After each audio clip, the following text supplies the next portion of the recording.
when it comes to spiritual or spirituality, it's deep because like there's many people who claim to be on the path and who ain't.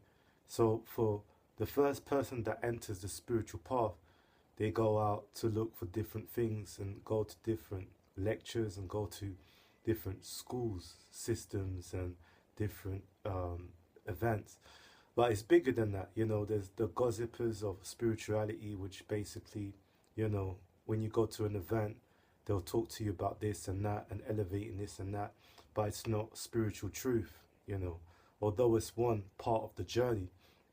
But the ultimate key is meditation, and doing your practice is actually the main objective of it all, because first and foremost, when it comes to true spirituality, your practice, your meditation practice, is what you take yourself throughout the day. It's what you take throughout your day. So obviously, if you let's say you hurt someone during your day, you know, when you go forward to do your spiritual practice, that's going to have an effect on your meditation. Or when you basically, when you do something wrong, like if you argue with someone, those are contemplation which affects your meditation. And so, um, ultimately, to be spiritual is to be peaceful, you know, and to be peaceful is to find enlightenment, because I guess everyone is looking for bliss. People go out, to socialize because they want bliss. They want to feel happy. They want to feel joy. But true joy is actually within. True joy is when you sit down and you just are in complete silence and you can feel the bliss within the moment. That's true joy. But no one can really see it because, even like masters talk about this, and, they talk about this blissful state. And most people can't actually, connect to that because they don't know what it feels like. They say it's boring to sit down for, an hour or 30 minutes or 15 minutes. It's boring, there's nothing in it. But then the key is the practice, and the practice takes you deeper. And the more you practice, the deeper you go, and the more revelation gets revealed to you, and the more peaceful you feel inside. And it's the same way when you have a very deep, peaceful sleep. You don't even dream, you just basically experience this moment. When it comes to spiritual enlightenment and spirituality and meditation, when people meditate, they want to have explosive experiences. They want to see lights. They want to travel to Sirius. They want to go to Pleiades. It's not about that. It's actually just connecting with the true peace. And then eventually things will open up. But these are like sub things. They're like things that come afterwards. But anyways, this video is about spiritual ingredients for one who is starting on the meditation path. The first thing I recommend, first and foremost, is when you begin meditating. A lot of people use what do you call it, guided meditation. I would avoid that. I would go straight to um, mental observation, because guided meditation is not really meditation. It's just someone guiding you and is pulling you towards. It's good to listen to if you want to distress, or de-stress, and basically clear your consciousness, in the sense where you just want to think of something else. That's fine. But if you want to get to the real core of yourself, the first thing you want to do is observe your thoughts. And in order for you to first begin to do that, you need to have a still body. Once the body is still, the mind follows. So the ultimate key, first and foremost, is to build a momentum for your body to become still. Once your body is still, then you can get into meditation. The first aspect is to observe your thoughts. And the ultimate key in that is to relax. So really and truly, when you meditate, you're not doing anything, you're actually relaxing. So what you want to do is just relax. Literally allow your body to just relax and be in the moment, be in the present. That's the first source of meditation, to be in the present. And then once you can be in the present moment, then meditation begins, because you first need to be relaxed. And then as you're relaxed, not only will you be receiving information, you will connect deeper within yourself. But first and foremost, the key is to basically just observe the thoughts, not to do anything else. But then eventually what happens is your mind wanders, so you gotta bring it back. But then it's beyond that, because it's about basically being able to build a concentration mind. So the first ultimate tool is actually, the second tool is actually breathing. So you breathe through your nose, breathe out. Well, actually, breathe in, relax. Then once you get into that, you just breathe in and out through your nose, and just focus on the breathing. Focus on your breathing while you're meditating. Then, as you do so, it will get deeper, and then you will basically get deeply into your meditation where you'll be able to relax. And the breath is the best or the first thing that one should focus on to keep a concentrated mind. Eventually, over time, one can begin focusing on different objects like an apple, a tree, a plug, whatever it is. You can basically start to focus your mind on that instrument and basically allow your mind to become relaxed in that thought. So the ultimate key is not actually to force the mind, but to allow the mind to begin. To begin is to allow, to receive. And as you receive, you get deep, and then you see the clarity in the deeper meditation state. The next step, I'd say, for meditation is, I had it in my mind, you want to make sure that you choose a good time. So let's say you were to start at 6 a.m. every morning. Then the ultimate key is to keep on that spectrum and stick to the 6 a.m. It doesn't matter if you miss 5 minutes into it, 10 minutes into it. But what will happen is the astral plane will create a grip. So then, because the astral plane doesn't have a rhythm, well, it has a rhythm, but it needs a rhythm for you to put in, because you plug in the rhythm based upon what you do physically and what you think mentally. So once you create a rhythm or pull, it creates a black hole within the astral plane, because the moon is actually governed by what we call habits. And when you look at the moon, people are stuck within habits. When you're an addict, smoker addict, drinker addict, ayahuasca addict, whatever you are. Yeah. And so basically, because you're an addict, you created that portal, so then you always go back to it.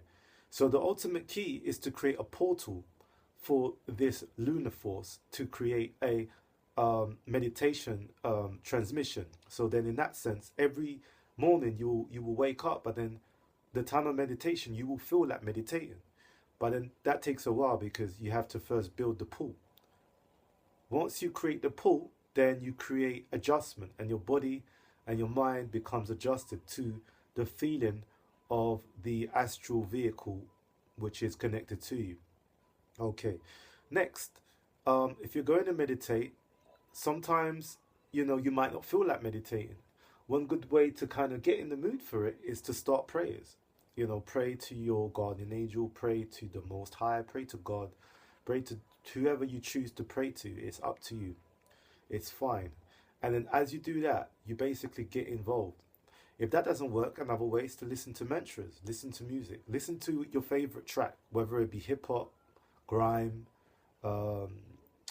rock, soul, jazz, whatever music you listen to that gravitates with you, let it take you into a trance, because it's about your trance. Once you connect to your trance, then you can get into a peaceful state, because the ultimate key in meditation is actually to feel. They say you have to observe your thoughts, but in order to observe your thoughts, you have to observe your feelings. And once you can observe your feelings, then you know how thoughts are going to manifest. And then thus you'll be able to kind of go deeper into your state. Because if something interrupts you while you're meditating, let's say you hear a noise outside or you hear someone talking, then it might interfere with your practice. And so you basically just won't basically be able to kind of dig in deep, because the feeling is not right. So another key, because of the noise, you can use, they're called earplugs. The earplugs you can get in hardware shops. You can get them online, and they're very cheap. Now, simply all you have to do is just plug them in, close your eyes, meditate. Simple. So what they do, obviously they block out the noise. But then, like, if you're trying to meditate and it's noisy in the house and you've got other people living with you, that's key. So that will help you for the time being until things adjust themselves. And so that's number one key. I would highly recommend it, and it's very, very, very powerful.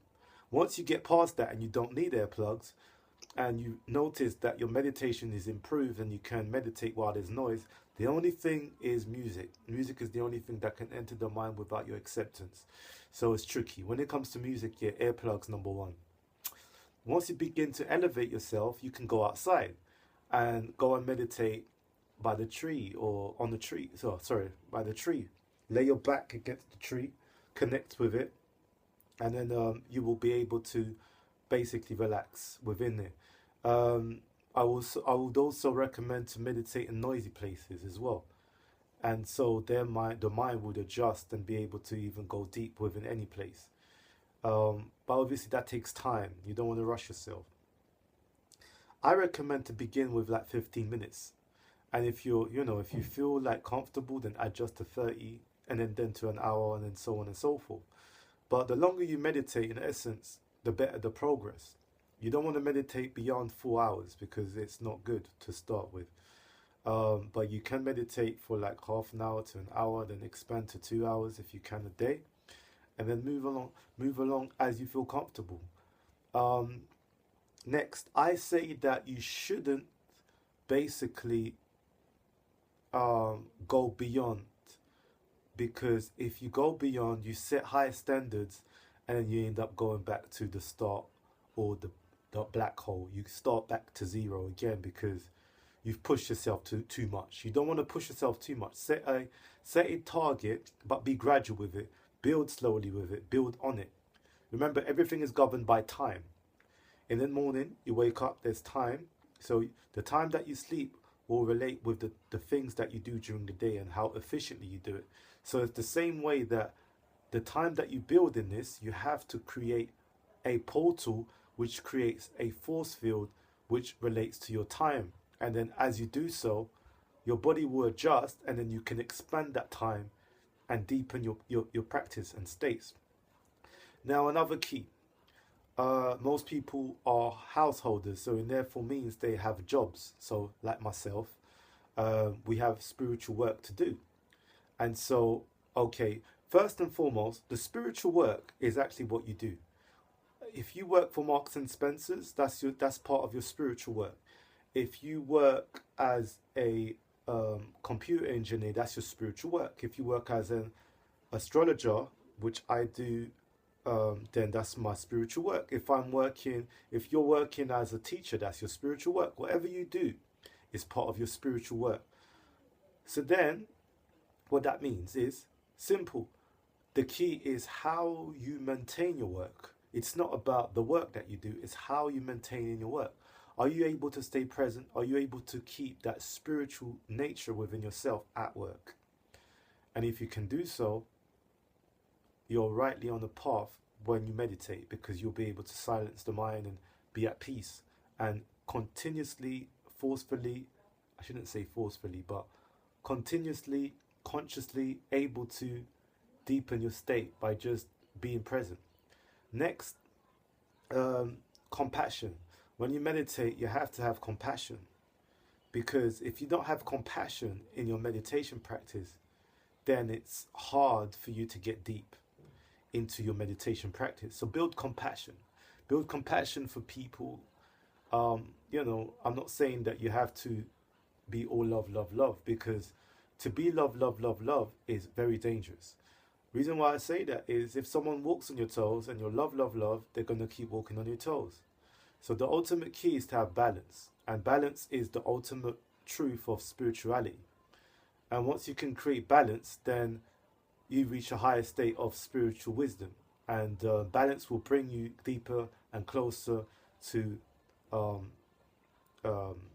mental evolution. So, any other points? If you're going to eat, make sure you have a light food before you meditate, especially if it comes to evening time. If you're going to have a heavy meal, make sure that it's not too much meat. If you're going to eat meat, try not to eat red meat. Try to eat white meat. If you're going to juice, then that's fine. Having something sweet before meditation is really good, because sweets make you happy. But let's say a fruit, for example, might be better than a sweet. But it depends what type of sweet, obviously. Another thing, avoid MSG, because monosodium glutamate and anything with MSG in it will affect your meditation, your practice, and how you feel because it affects your mood. Meditation is actually one of the keys that is first governed by your mood. When you can set your mood straight, you basically are able to get deeper and you're able to kind of relax and able to observe everything at a much deeper rate. Um, I would also say to have a journal. Have a journal so you can note down everything that is going on. So when you finish meditating, remember meditation is personal. Don't share your information to people. Only share what is relevant. I wouldn't share to someone like how much or how long I meditate for. I wouldn't share to someone neither what kind of practice I practice, because what it is, it will influence your practice, because then the thought will create and the person will create a thought in relation to what you're creating for yourself. So it's better to keep it personal. Unless you're in the same system and you work with the same system and you both have a goal and there is no jealousy, then that's fine. Then work together. In other words, you're better doing better when you keep it to yourself. It's the same way if you're fasting. If you're fasting, it's better to tell only yourself, because if you tell too many people, guess what? People will envy and create a portal. So better to tell the people who actually can not even understand, because even if someone understands, they can still send a negative energy based upon their mind not being equipped. So unless you've observed your mind to know what type of thoughts and what type of narcissism thoughts you have, then you can do so, because all types of thoughts go through people's mind. People have all types of weird thinking thoughts. So, but at the same time, it's nobody's fault. It's the thought forms that you've created, and well, in a sense, it can be your fault. Um, Next, I'd say avoid any electrical devices when you're meditating, especially the phones, iPhones, Wi-Fi system. You can get yourself an organ pyramid, something like this, available on my website, organ-energy.com. That will help to basically shift the energy around you.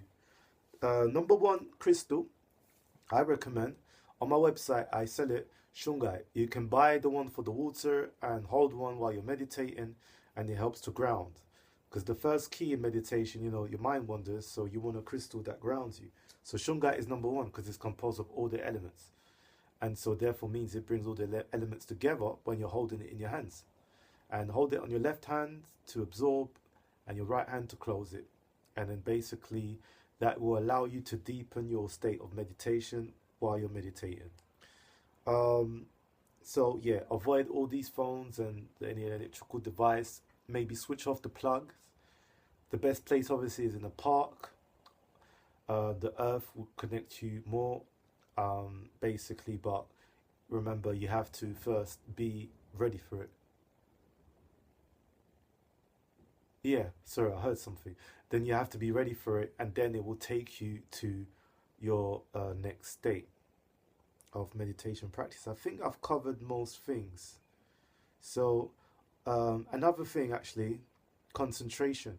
Once you can kind of still your mind and remain on the observation aspect for at least 10 minutes, then basically I would recommend that you move forward and try to concentrate on an object. I think I said this before, but I'll say it again just in case.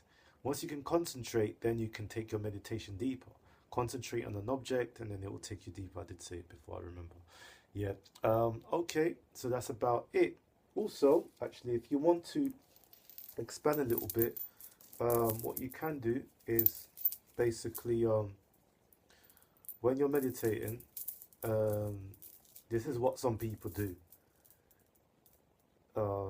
They basically use beads, but the beads they can be used for like counting your thoughts. So then you can count your feelings. So like if there's a feeling that, oh, I feel hungry, that's a thought. You think, oh, I need to get to the shop on time, that's a thought. You basically look at these thoughts and move them one by one with your beads, because the beads will basically help to kind of just see how you direct your thoughts and the type of thoughts that are projected to you and thoughts that are not projected to you. It's not something that I practice, but it's, you know, it's one key that one can do to basically begin, and then if they like it, they can go on with it. Um, I think that's about it, really. But if you have any question, feel free to message me. And yeah, this was specifically out of. I feel like some people might need to watch or understand the keys. Oh, forgot grounding. When you finish meditating, I would always recommend grounding, because you know, people send out so many thoughts that sometimes when you finish meditating, you can feel spaced out, and you pick up on someone's thought, and there you go. You pull that into your attraction. Then you start, you know, creating a new habit, which is might not be healthy for you. So you want to ground yourself while when you finish meditating.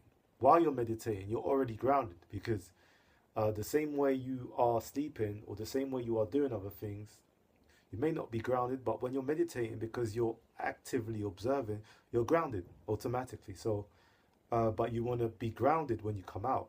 So basically, you just allow yourself, visualize yourself, let's say in a violet light or violet light, and it will ground your aura. Or just imagine yourself rooted into the earth. Or imagine yourself anything that is connecting you back to earth, or anything that is making you feel comfortable in relations to grounding is number one. I think that is it. If you want an astrological consultation, visit the Sun, THESUN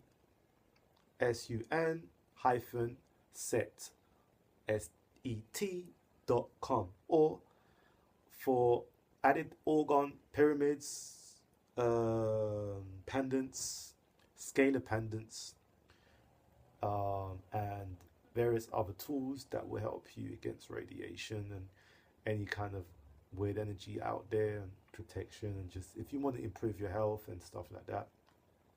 Don't forget to visit my website, orgone-energy.com, and I will be with you shortly.